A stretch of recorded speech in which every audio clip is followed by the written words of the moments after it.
नमस्कार बंधुओं, स्वागत है आप सभी का श्री प्रभुवाणी चैनल में। आज इस वीडियो में हम आपको माघ माह में पड़ने वाले पहले प्रदोष व्रत से जुड़ी संपूर्ण जानकारी प्रदान करेंगे, जैसे कि प्रदोष व्रत कब है, पूजा का शुभ मुहूर्त, पूजा विधि और साथ ही साथ श्रवण करेंगे इस प्रदोष व्रत से जुड़ी पौराणिक एवं अलौकिक कथा का भी। तो चलिए बिना किसी देरी किए वीडियो को शुरू करते हैं। किंतु उससे पहले यदि आप हमारे चैनल पर नए हैं और इसी प्रकार हमसे जुड़े रहना चाहते हैं तो कृपया कर चैनल को लाइक, शेयर एवं सब्सक्राइब अवश्य करें। साथ ही साथ जो बेल आइकन दिया गया है उसे भी प्रेस कर दीजिए, जिससे कि हमारे चैनल पर जो भी वीडियो डले उसकी नोटिफिकेशन आप तक पहुँचे सबसे जल्द।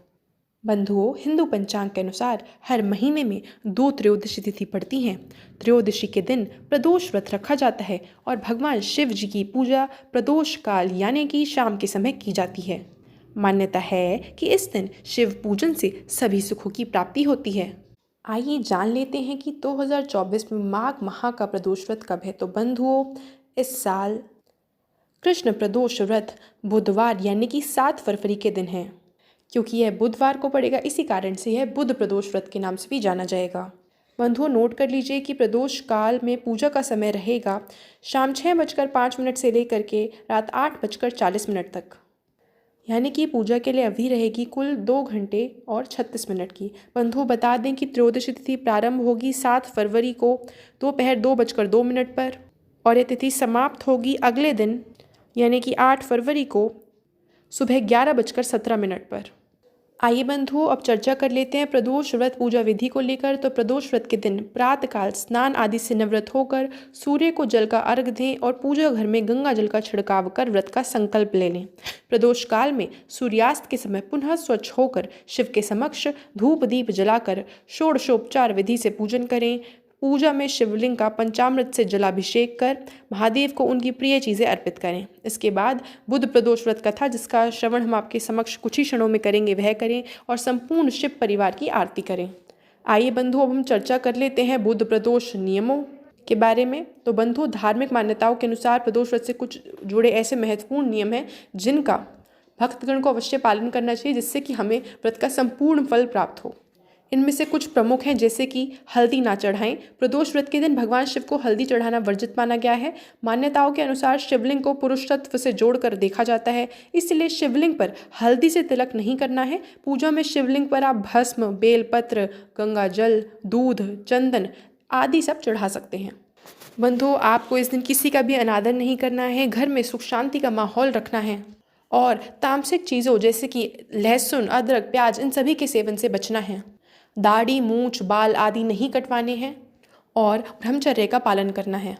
आइए अब श्रवण कर लेते हैं बुध प्रदोष व्रत से जुड़ी पौराणिक कथा का। कथा के अनुसार एक पुरुष का नया नया विवाह हुआ था। विवाह के 2 दिनों बाद उसकी पत्नी मायके चली गई। कुछ दिनों के बाद वह पुरुष अपनी पत्नी को वहां लेने गया। बुधवार को जब वह पत्नी के साथ लौटने लगा तो ससुराल पक्ष ने उसे रोकने का बहुत प्रयत्न किया कि विदाई के लिए बुधवार शुभ नहीं होता, लेकिन वह नहीं माना और पत्नी के साथ बैलगाड़ी में चल पड़ा। विवश होकर सास ससुर ने अपने जमाई और पुत्री को भारी मन से विदा किया। नगर के बाहर पहुंचने पर पत्नी को प्यास लगी। पुरुष लोटा लेकर पानी की तलाश में चल पड़ा। पत्नी एक पेड़ के नीचे बैठ गई। थोड़ी देर बाद पुरुष पानी लेकर वापस लौटा। तब उसने देखा कि उसकी पत्नी किसी से हंस हंस कर बातें कर रही है और उसके लोटे से पानी पी रही है। यह देखकर पुरुष को क्रोध आ गया। वह निकट पहुंचा तो उसके आश्चर्य का तो मानो कोई ठिकाना ही ना रहा, क्योंकि उस आदमी की सूरत तो बिल्कुल उसी की भांति थी। पत्नी भी सोच में पड़ गई कि उसका पति कौन है। दोनों पुरुष आपस में झगड़ने लगे। धीरे धीरे वहां बहुत सारी भीड़ एकत्रित हो गई और सिपाही भी आ गए। हम शक्ल आदमियों को देख वे भी आश्चर्य में पड़ गए। उन्होंने स्त्री से ही पूछा कि तुम ही बताओ, तुम्हारा पति कौन है। इस पर स्त्री कोई भी जवाब न दे पाई। तब वह पुरुष शंकर भगवान से प्रार्थना करने लगा, हे भगवान, हमारी रक्षा करें। मुझसे बड़ी भूल हुई कि मैंने सास ससुर की बात नहीं मानी और बुधवार को पत्नी को विदा करा लिया। मैं भविष्य में ऐसा कदापि नहीं करूँगा। जैसे ही उसकी प्रार्थना पूरी हुई, दूसरा पुरुष अंतर्ध्यान हो गया। पति पत्नी सकुशल अपने घर पहुंच गए। उस दिन के बाद से पति पत्नी नियम पूर्वक बुध त्रयोदशी प्रदोष का व्रत रखने लगे।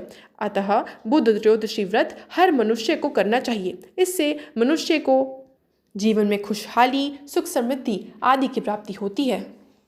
तो यह थी बंधु आगामी प्रदोष व्रत से जुड़ी संपूर्ण जानकारी। आशा करती हूँ वीडियो आपको बहुत पसंद आई होगी। वीडियो देखने के लिए आपका बहुत बहुत आभार।